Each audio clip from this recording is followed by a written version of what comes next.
హల్లెలూయా. Good morning. మేల్కొన్నారా? రండి మరి దేశయ్య మాటలు విందాం. ఏ రోజుకి ఆ రోజు మన జీవితానికి అవసరమైన విషయాలను పరిశుద్ధ గ్రంథంలో నుండి పరిశీలిస్తుండగా మనం కుడి ఎడమలకు తొలగకుండా ఆయన మార్గములు నడుచున్నట్లు ఆయన వాక్యం మన పాదములకు దీపంగా ఉంటుంది. ప్రార్థించుకుందాం. పరిశుద్ధుల నీకు వందనములయ్యా. అలజడులతో కూడిన ఈ అరణ్య లోకములో నాయన మార్గము తప్పిపోకుండా, కీడులో పడిపోకుండా నీ రాజ్యానికి చేరే వరకు నీ మార్గములో నడుచున్నట్లు, మా ఇరుకులో విశాలత చూచినట్లు ఈ వాక్యము మా పాదములకు దీపముగా ఉండటకు నీ ప్రేమ కలిగిన మెల్లని స్వరమును ఆలకిస్తూ నీ మార్గములో నడుచుటకు మా ఒక్కొక్కరికి నీ సహాయం చేయండి. క్రీస్తు నామములో అడుగుచున్నాము తండ్రి. ఆమేన్. ఆమేన్. బాగున్నారా? నిద్రపోయారా? సంతోషంగా ఉన్నారా? ఏదైనా చేయగలుగుతున్నారా? ఏం చేయమంటారండి? ఒకళ్ళు ఒకలా అంటున్నారు, ఇంకోలా అంటున్నారు, ఇంకోటి చెప్తున్నారు. ఏం చేయాలో అర్థం కావట్లేదు అంటున్నారా? అవును, మీకు స్నేహితులు ఉన్నారా? ఉన్నారు కదా. ఎంతమంది? ఓ, చాలా మంది. చాలా మంది స్నేహితులు ఉన్నారు కదా. విశ్వాసులా అవిశ్వాసులా? వాళ్ళు వీళ్ళు కూడా ఉన్నారా? ఓహో, ఇదే కదండి మనం చెప్పుకునే కథలు. అసలు మనం విశ్వాసులైతే అవిశ్వాసులతో మనకేం పని? మన స్నేహితులు దేవుని నెరిగిన వారై ఉండాలి, కానీ వాళ్ళ లోక స్నేహం చేస్తున్నాం. చాలా మందిని ఫ్రెండ్స్ పెట్టుకుంటున్నాం, ఎందుకైనా అవసరానికి ఉంటారులే అన్నట్టుగా. అందరి స్నేహితుల సలహాలు తీసుకుంటున్నాం, అందుకే మనం ఏ నిర్ణయం చేయలేకపోతాం. దాన్నే జ్ఞాని అయిన సొలొమోను సామెతల గ్రంథంలో చెప్పాడు. చూడండి, బహుమంది స్నేహితులు గలవాడు నష్టపోవు. సామెతలు 18:24. బహుమంది స్నేహితులు గలవాడు నష్టపడును. బహుమంది స్నేహితులు ఉంటే నష్టపోతాడు. అవును, మరి 10 మంది స్నేహితులు నీ వెంటుంటే వాళ్ళందరికీ కాఫీ ఇప్పించాలన్నా, నీతో పాటు వారికి ఎక్కడికన్నా తీసుకెళ్లాలన్నా నీ మీద ఎంత నష్టం కలుగుతుంది. అయినా ఊళ్ళో వాళ్ళందరితో మనకు అవసరం లేదండి. అందరితో సమాధానంగా ఉండమన్నాడు. అందరితో స్నేహంగా ఉండండి, వద్దండ. స్నేహంగా ఉండటం వేరు, స్నేహితులు చేసుకోవటం వేరు. హాయ్ అంటే హాయ్, ఎవరి మీద మనకి ఎటువంటి వ్యత్యాసం, భేదం లేదు. నీ పొరుగు వారిని నిన్ను వారి ప్రేమించమన్నారు కదా. కానీ వారి మార్గాల్లో నడవటం, వారి సలహాలు తీసుకోవటం, వారి స్థాయికి మనం దిగజారటం మన ఆధ్యాత్మిక జీవితానికి పెద్దగా నష్టాన్ని కలిగిస్తుంది. కదా, దెబ్బ తగులుతుంది చెప్పాలంటే. నీ స్నేహితులు ఎవరో చెప్పు, నీవు ఎలాంటి వాడివో చెప్తారని సామెతలు చూసారా? నీ స్నేహితులు సరిలేకపోతే నీ ప్రవర్తన కూడా సరుండదు. ఎందుకు? స్నేహితుడు అంటే ఏంటి? మనకు దేవుడు తల్లిదండ్రులు ఇచ్చారు కదా.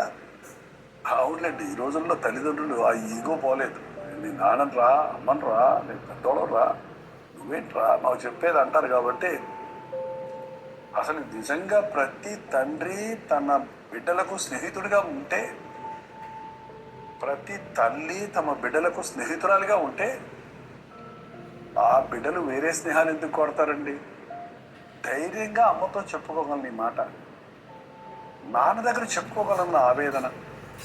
నాన్న నిన్ను ద్వేషించడు, నాకు సహాయం చేస్తాడు, నాకు తోడు ఉంటాడు అనే ధైర్యం ఆ బిడ్డకు ఉంటే కదా. పాపం యవనస్తులు తొట్టులుతుంటారు. మీరు ఒకప్పుడు యవనస్తులు ఉన్నప్పుడు ఎలా ఉన్నారో ఆలోచించుకోండి. ఆటోమేటిక్గా మీ బిడ్డల మీద మీకు అవగాహన కలుగుతుంది. మనం కఠినంగా ఉన్నప్పుడు తల్లిదండ్రులుగా మన బిడ్డలు లోక స్నేహితులు కోరుకుంటున్నారు. లోకలతో మనం స్నేహం చేస్తున్నప్పుడు 10 మందితో కాలేజీలోకి వెళ్ళి తిరుగుతారు. 10 మందితో కలిసి స్నేహాలు చేస్తున్నప్పుడు చూడండి, మనిషికి చాలా తేడా ఉందండి. 10 మంది మనుషులు ఒకేలా ఆలోచించరు, ఒకేలా మాట్లాడరు, ఒకేలాంటి మనస్తత్వాలు కలిగి ఉంటారు, ఒకేలాంటి విజ్ఞానము, జ్ఞానము, అవగాహన కలిగి ఉండదు. మన స్నేహితులతో మనం అన్ని పంచుకుంటుంటాం. కొన్నిసార్లు అనేకమైన తీర్మానాలు చేయడానికి మన స్నేహితుల సహాయం కోరుకుంటాం. ఏనక్కడికి చెప్పినట్టు సన్యాసి రాసుకుంటే బూడిద రాలిందన్నట్టు నీకున్న సమస్యలే నీ స్నేహితులకే ఉంటాయి, నీకేం పరిష్కారం ఇవ్వగలవు. కానీ అనేక మంది అదే స్థాయిలో నష్టపోతున్నారు. వారి ఆరోగ్యం పోతుంది, వారి సమయం పోతుంది, వారు సాధించవలసిన కార్యాలు సాధించలేక ఆగిపోతున్నారు. నువ్వు ఏదైనా చేయాలనుకున్నప్పుడు నువ్వేం చెప్తావు అని ఫ్రెండ్స్ని అడిగితే అందరూ ఒకలా చెప్తారేంటి? ఆ విషయాన్ని మనుషుల దగ్గర చెప్పుకోవటం ఎందుకు? మనుషుల అభిప్రాయాలు మనకెందుకు? యేసుప్రభు కూడా ఒకసారి తన శిష్యులు అడిగారు నా గురించి ఏం చెప్పుకుంటున్నారని. అది ఆయన గురించి వాళ్ళు ఏం చెప్పుకుంటున్నారో దాన్ని బట్టి ఆయన ఆనందించడానికి కాదు, తన చుట్టూన్న వారికి తన విషయమై ఎంత నిజం తెలుసు, ఎంత అవగాహన ఉందని తెలుసుకోవడానికి. కొందరు ఏలియా అన్నారు, కొందరు ప్రవక్త అన్నారు, కొందరు బాప్తిసం ఇచ్చే యోహాను అన్నారు. ఇలా చెప్పుకుంటూ పోతే మీరేమనుకుంటున్నారు అని అడిగాడు. చూడండి, నీవు నిజముగా దేవుని కుమారుడివి, ఇది నీకు నీ సొంత అభిప్రాయం కాదు, ఇది పరిశుద్ధాత్ముడి అభిప్రాయం. మన విషయంలో నుండి మనుషులు ఏమనుకుంటున్నారో అన్నది మనకు ముఖ్యం కాదు. నా గురించి దేవుడు ఏమనుకుంటున్నాడు? మనుషులు చెప్పిన దాంట్లో ఏది బెస్ట్, ఏది బెటరు, ఏది గుడ్డు కాదు. దేవుని చిత్తం ఏది అని తెలుసుకోవాలి. అందుకే నీకు ఒక సమస్య, నీకు ఒక అక్కర, నీకు ఒక సలహా, నువ్వు ఒక తీర్మానం చేయాల్సి వచ్చినప్పుడు ఊరికి అందరికీ చెప్పకండి, ఫ్రెండ్స్ అందరికీ చెప్పకండి, బంధువులందరినీ అడగండి. స్నేహితుల కంటే బంధువులు ఉంటారు చూడండి, మేనమావులు, మేనత్తలు, ఏది దూరం బంధువులు అంటారు. అవగాహన లేని వారు, లోకములో ఉన్నవారు తప్పుడు సలహాల వల్ల ఎంతో మంది చెడిపోతున్నారండి. బాధ. అనవసరమైన స్నేహాలు చేయకండి. దుష్ట సాంగత్యము మంచి నడవడికను చెరుపును. మన స్నేహం దేవునితో. చూడండి, అక్కడే బహుమంది చెలికాండ్రు గలవాడు నష్టపడను, సహోదరుని కంటేను ఎక్కువగా హత్య ఉండు స్నేహితుడు కలడు. ఒక్క స్నేహితుడు గలడు.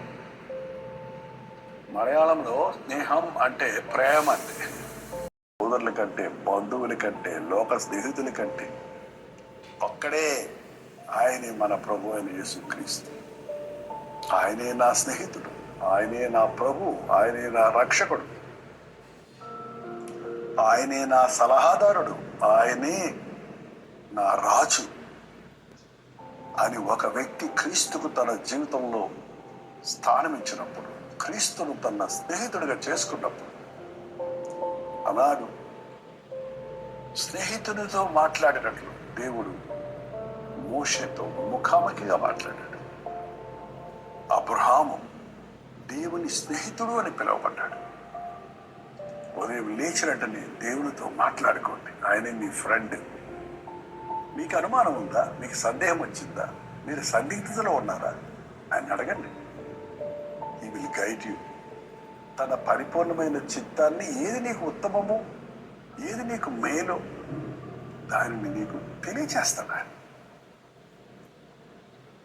ఆయన నిజమైన స్నేహితుడు. నిజమైన స్నేహితుడు విడువక ప్రేమిస్తాడు. లోక స్నేహితులు నీ దగ్గర డబ్బు ఉన్నప్పుడు నీ చుట్టూ ఉంటారండి. నీకు అందమో, గ్లామరో, లేకపోతే నీలో ఒక తెలివో, జ్ఞానమో ఏదైనా ఉంటే ఒకవేళ నీ సహాయం కొరకు నీ చుట్టూ తిరుగుతుంటారు. ఆ తప్పిపోయిన కుమారుడు వెళ్ళిన తర్వాత స్నేహితుడితో బహుగా సంతోషించాడు. ఉన్న డబ్బులన్నీ అయిపోయే వరకు అన్నీ అయిపోయినాయి. అంతా ఖర్చు అయిపోయిన తర్వాత ఒక్క ఫ్రెండ్ లేడు కూడా.